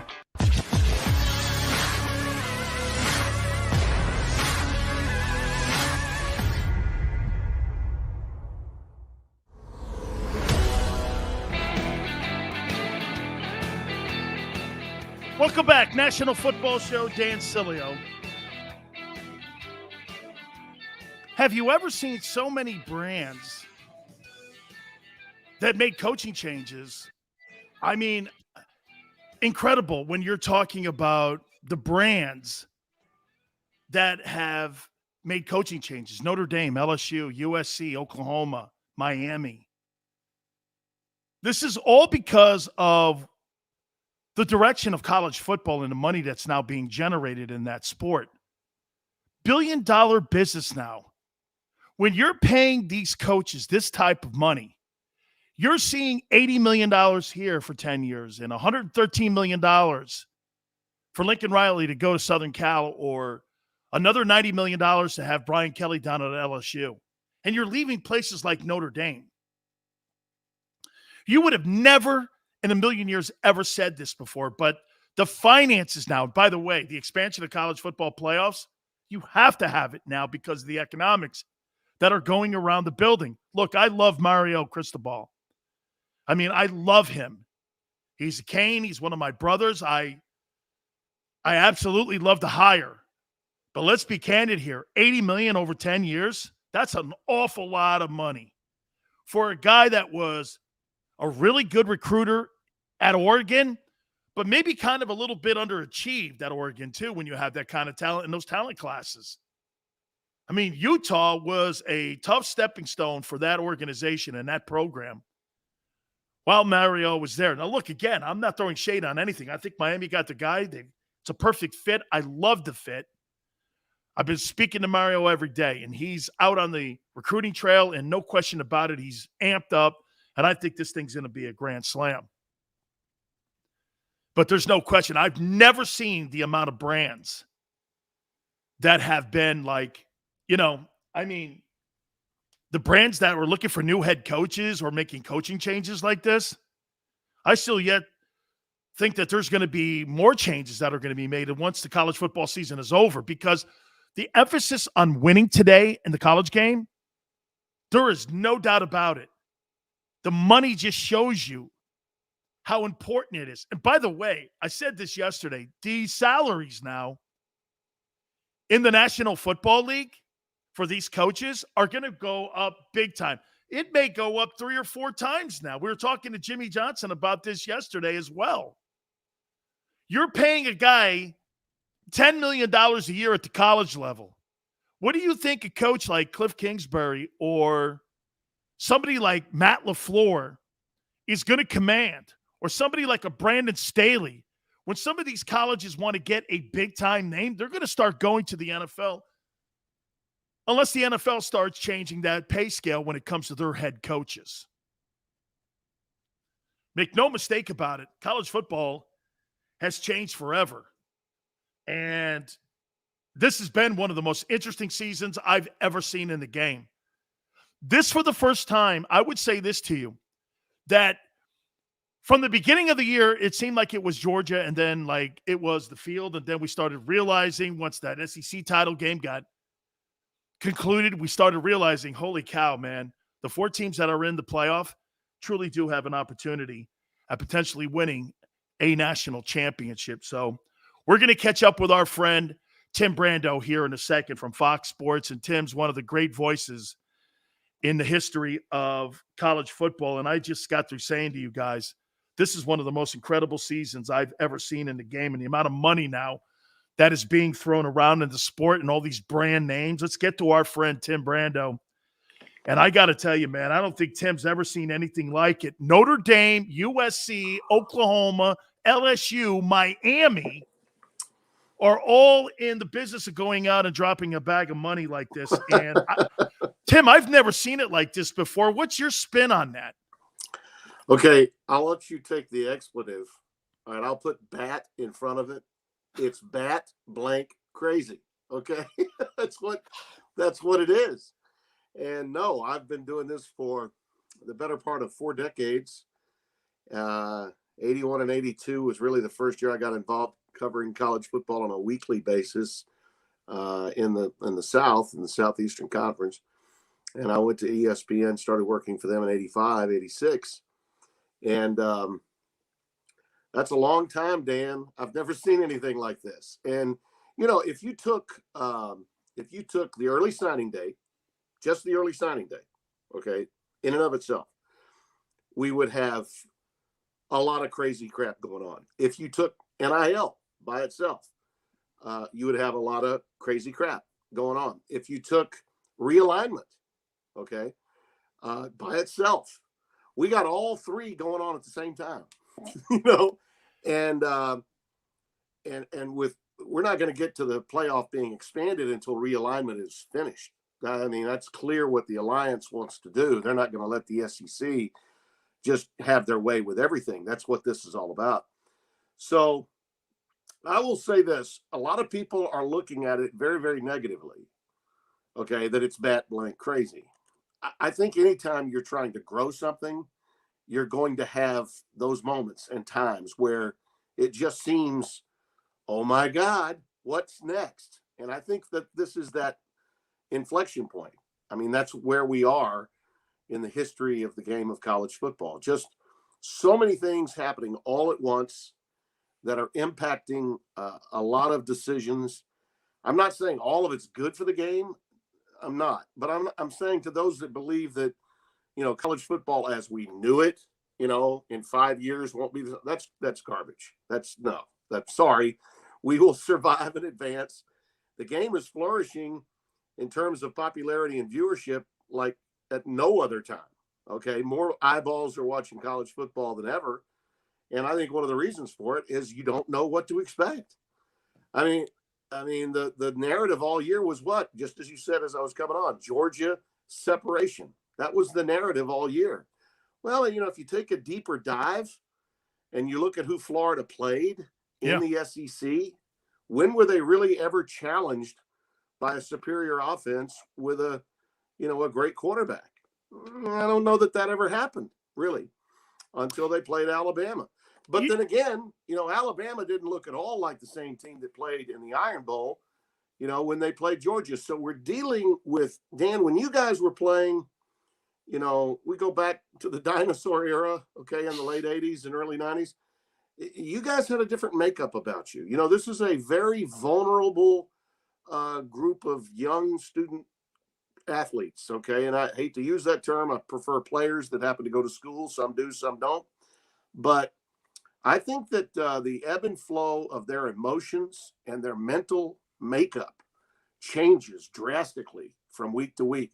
I thought the line of the weekend and maybe the season was what Saban said in the aftermath of the game in that press conference about the rat poison. Normally, I really don't like the rat poison, but this week the rat poison was yummy. I mean, he was so right. And I think that that's just testimony to what he believes is the mental workup of teams from week to week is on a sliding scale. I'm out there and I'm visiting with coaches and, coordinators and seeing players, and I can see it. You can tell when guys are into it and when they're not. I would say this too, Tim. I think you bring up a spectacular point, and we're now in a time in sports, really. I mean, NIL, the gambling, right? The expansion, how to monetize it, right? The coaches' salaries, right? All of this is all wobbling right now. And I think people really, what they're trying to do, would you agree right now, Tim? They're just trying to create guardrails for this right now to try to hone it in, because there's so much opportunity for everybody, players, coaches, ADs, schools, networks, obviously, are looking at this, shoe contracts. All of this is all playing into this all at the same time. And so it's kind of hard to balance, no? Yeah, it's hard to regulate once the ship already left the dock, right. But that's what's happening here on just about every front. And I mentioned the vulnerability of today's youth. I do think that. I really believe it. And post-COVID, even more so. The 18, 19, 20, 21, 22-year-old young men are more vulnerable because they don't know who to trust, and they're getting all kinds of feedback from all different locations from people they don't even know. Social media drives a lot of that.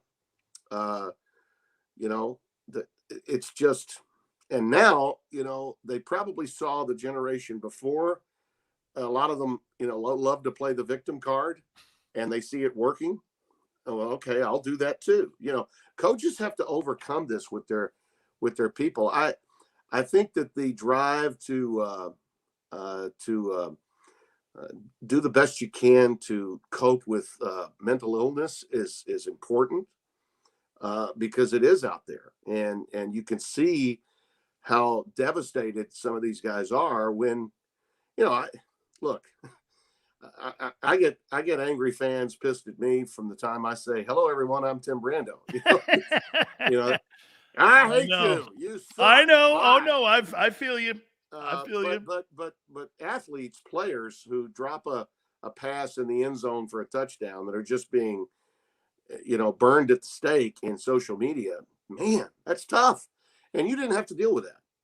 You had to. When you were playing, you guys felt, bad, real bad, but it was in your world. And yeah, maybe on occasion a columnist would take a shot that was unfair, but that's, it's not like it is today where everyone's a critic. And I think that's impacted a lot of the disjointed performances. I think we lost a connection there with Tim a little bit. Let's see if we can maybe reconnect here with Tim.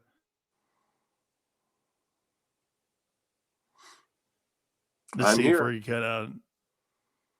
If we're able to connect here.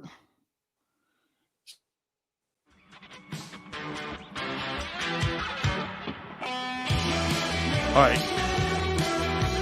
think we're having a little bit of...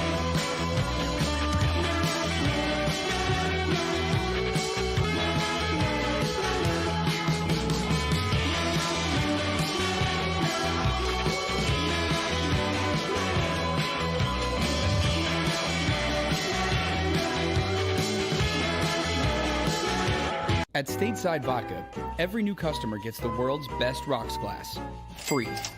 What's that? A rocks glass? You're telling me that bottle is cut in half? You could say that. Holy sh! The glass is for cocktails, right? It's for this, this, and that.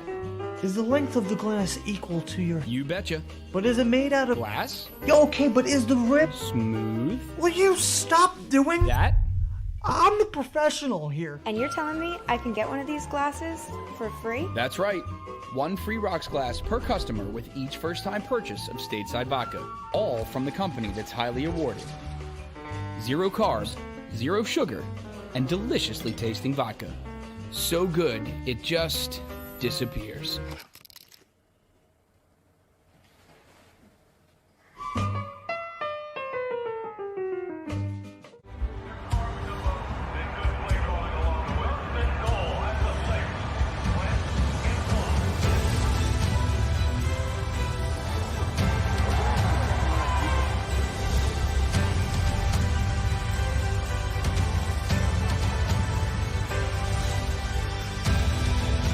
Field of life, First Trust Bank is there for you. Champions on 3. 1, 2, 3. Because Philadelphia dreams deserve a Philadelphia bank.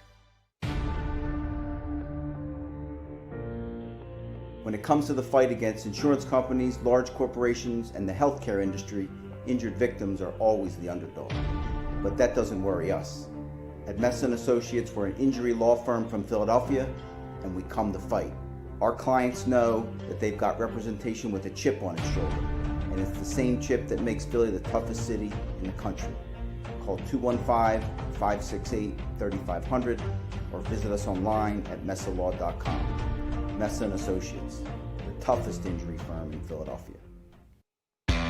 Go for the midnight dares. Go for the game. Go for the hits. Go for the fans. Go for the win. Go to Ocean Casino Resort. Book your trip at theoceanac.com.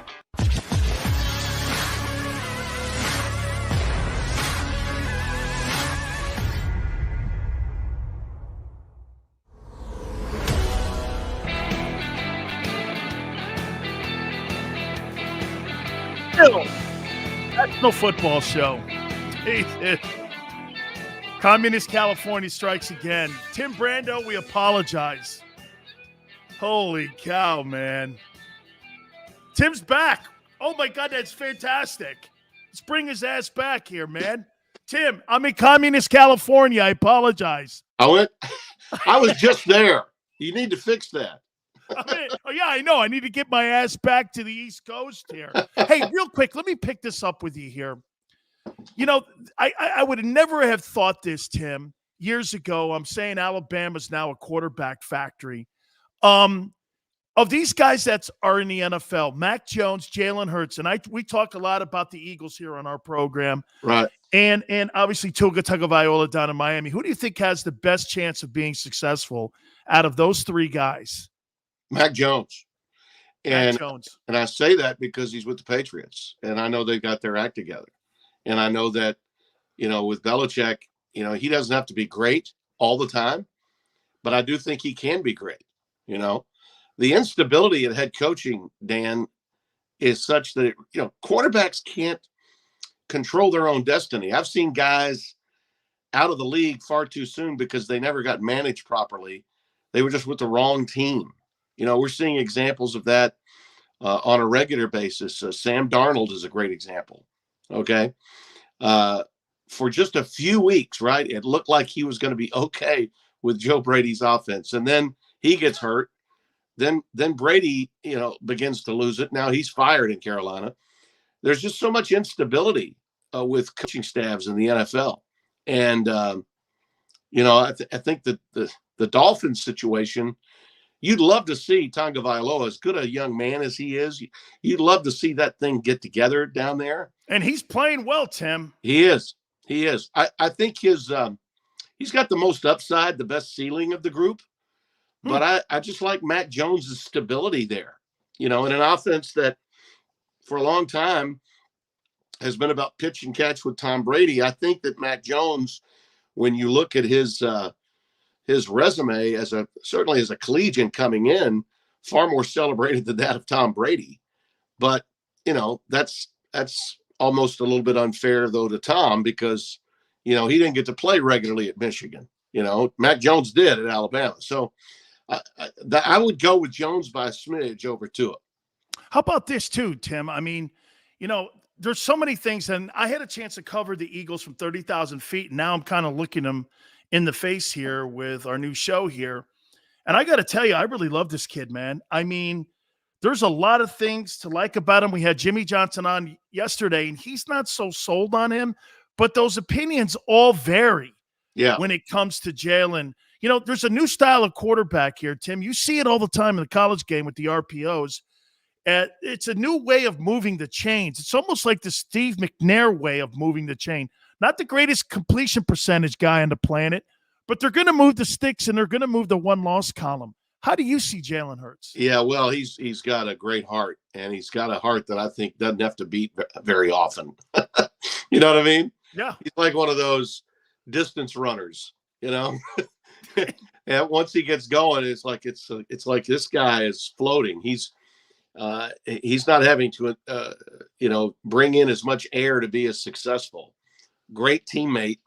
I don't think he has the passing upside that either Tua or Mac Jones have, but there was no doubt in my mind that with the right organization that he was going to be very successful. And I think he landed in a good spot where he is for the long term, but he's not a splash guy. He's not a guy that can do for you, by example, what Kyler Murray did for the Cardinals. And I think these guys sometimes get compared based on what class they're coming in with, who their contemporaries were. Absolutely here. Let me get into some of these moves here.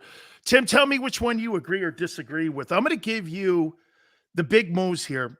I think the Mario Cristobal move was a perfect fit for the personality of the player, especially the background and who he is, one of the great recruiters there is. Lincoln Riley, I think that was an ego move. The Brian Kelly move, I think he realized that he was never going to win a national championship at Notre Dame, not in today's world. And what you and I know, Tim, the reason why Lou Holtz won that national championship, and there is nobody on the planet but you and me who will say this because people forgot it. Prop 48, baby. Yeah. If it wasn't for Prop 48, Bettis and Brooks and all those dudes would never have been accepted into Notre Dame. And when they took that 2-year window out of the room, Notre Dame was never going to compete ever again for the opportunity to win it. They were going to compete to be in it, but never to win it. So he realized that he could never win that title there. That's why he went to a place that could give him that chance. Is that fair? Well, listen. A lot of people have been throwing dirt on Brian lately. I wonder why, Tim. The failed Southern accent might have been a part of that problem. He became a little bit of a meme. But hey, he was there on his joyride, taking the car wash through the bayou with all the dignitaries. And probably may have had a cooler hot pop by the time we got to halftime of the basketball game. So I'm going to give him a little bit of a reprieve. Brian is, without question, the most accomplished coach LSU's ever hired as an LSU coach. Absolutely. He maximized at Notre Dame. He did things that no one after Holtz could accomplish. And even though he's more of a defensive guy in terms of his pedigree coming up as a coach, at Cincinnati, when he had an undefeated team that wound up playing against Tebow in Florida in 2009, by the time that game took place in the Sugar Bowl, and he'd already vacated for Notre Dame. And they got killed. He had used 6 quarterbacks that year. 6, okay? So he had to be a quarterback whisperer as well. He's a tremendous CEO coach. I don't care that he didn't get any of the staff members. Saban didn't get any either when he came from Michigan State. Not even Bobby Williams came directly, because Bobby got the head coaching job at Michigan State when he left. Great knowledge. So I think BK is going to do a heck of a job at LSU. It's a transitional period. Okay. Next year will be a little tougher than maybe the fans down there would like, but I think they understand that. But I think long haul, if he's looking at LSU's history, and I'm looking at LSU's history, they've had 3 national championships in 18 years with 3 different coaches, and 2 of those were not named Saban. So why not Brian Kelly? So I think he's got a real good shot to get it done. Lincoln Riley was someone that Mike Bohn, I was just doing that USC Cal game. We called it the COVID-19 Pac-12 After Dark Bowl last Saturday night. I watched that game too, by the way. Did you? We gave it all we had, Spencer and I. We did everything we could. I know you did. You sold that thing as much as you could, man. But anyway, I talked to Mike Bohn, and they had identified Lincoln Riley when he was at Cincinnati as the AD, as a potential head coach. So they really wanted him. They had him spotted.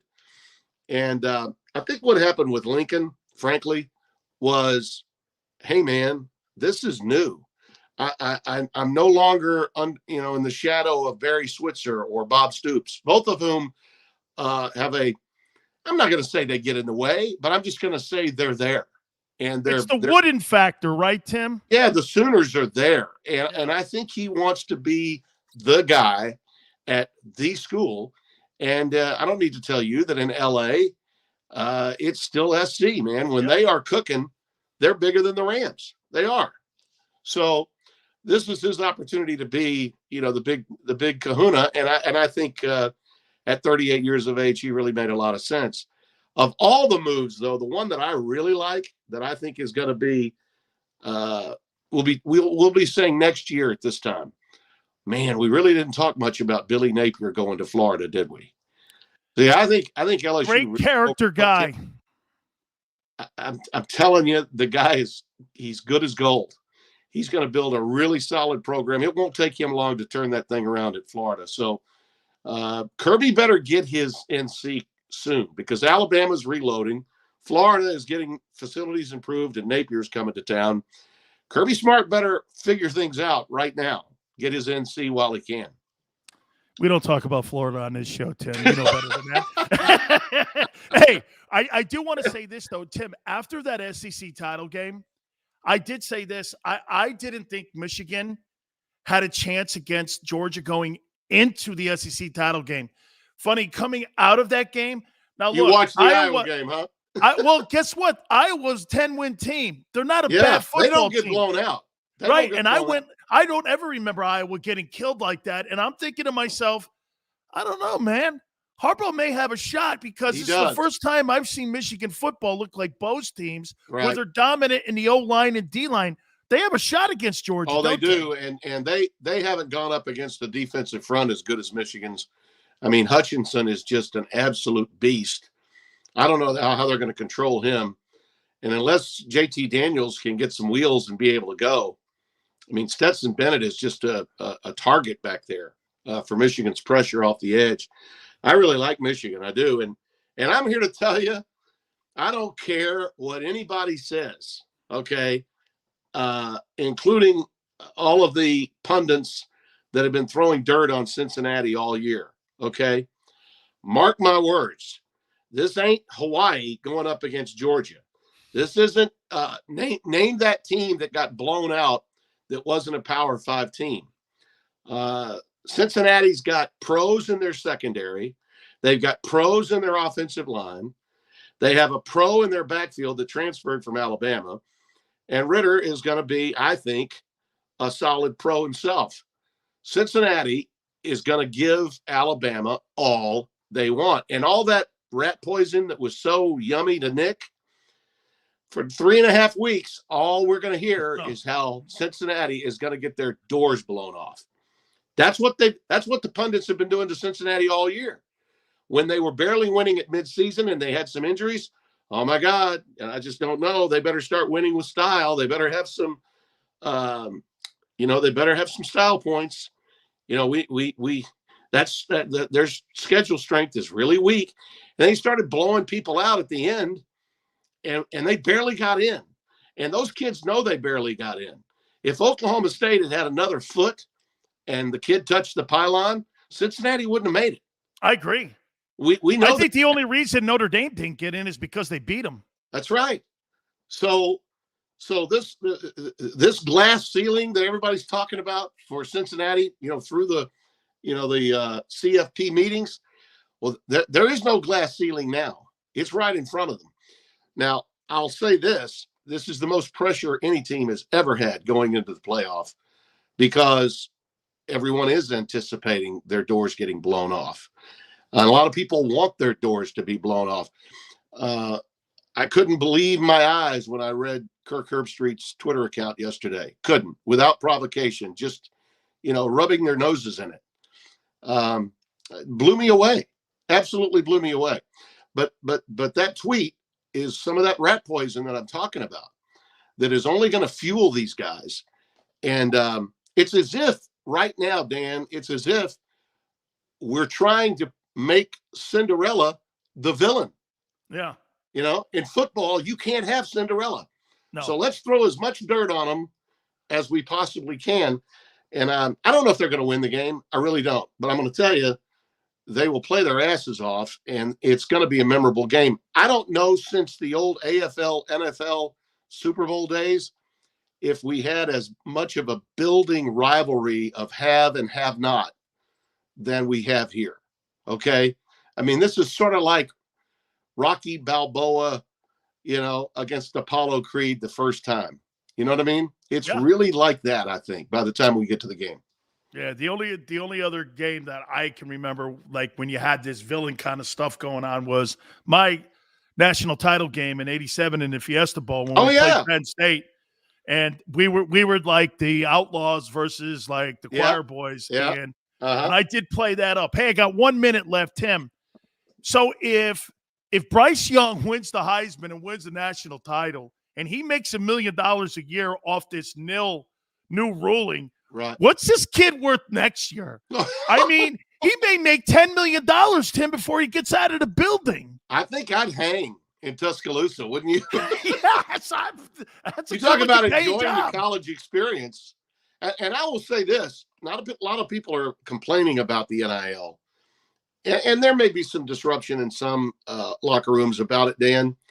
But I'm here to tell you, I think in basketball and in football, and certainly with women's sports, we're seeing kids now opt in instead of opting out because of NIL. We really are. I love that. I mean, these 5 and 6 years, we're going to have some super duper seniors next year. Kids that are marketable in their college towns and are probably, on the fence as to whether they would make a roster in the NFL, but they could be worth more by staying home in the short term. Absolutely. I would have a pizzeria called Big Sills down in Miami. It would work. If I was playing in today's game. Hey, Tim, thank you so much for being patient. I apologize about the mishap earlier. I'm in Commie, California. We'll try to figure it out here. Hey, thank you, brother. I appreciate it. Merry Christmas. Happy New Year to you and your staff. You too, my friend. My longtime friend, Tim Brando. God, I love that guy. I saw some of you guys going like this. What's Prop 48? They allowed kids that were non-qualifiers. Somebody posted that to get into college. If you didn't have a 2.0, back in the day, you could get into school. I'm glad he likes Jalen Hurts. But I was shocked that he said that he really thought that the guy who had more upside was Tua Tagovailoa. Tua's won a lot of games. Since they basically said, okay, we're not going to do anything during the trading deadline to try to get Deshaun Watson down to Miami, Tua's played great, got him back in the playoff hunt. And if you're Chris Greer, the general manager of the Dolphins right now, you're doing this. Hey, guys, I don't know, man. I think this is a position for us to sit here and think about going forward with Tua. Tua is winning ball games for us. Could we be making a mistake? That's the same stuff the Eagles got to think about with Jalen. Okay? Matt Hatter, man, he's winning games, though. Okay? I know, man, you think he's paper mache. I get it. Dude, QB controversy, thank you so much, man. I really appreciate it. Guys, thank you for being patient today. I'm sorry about Commie California striking again with a lightning bolt. There they were. Xander's like this. Sills, please, get the hell out of that state. Do me a favor. Please, take a rowboat if you have to. Get out of it, man. I appreciate it. Guys, do me a favor. Please hit the like button. You guys have been sensational to us. We really appreciate it. Till tomorrow, 4 to 6 Eastern, we'll see you on the flip side.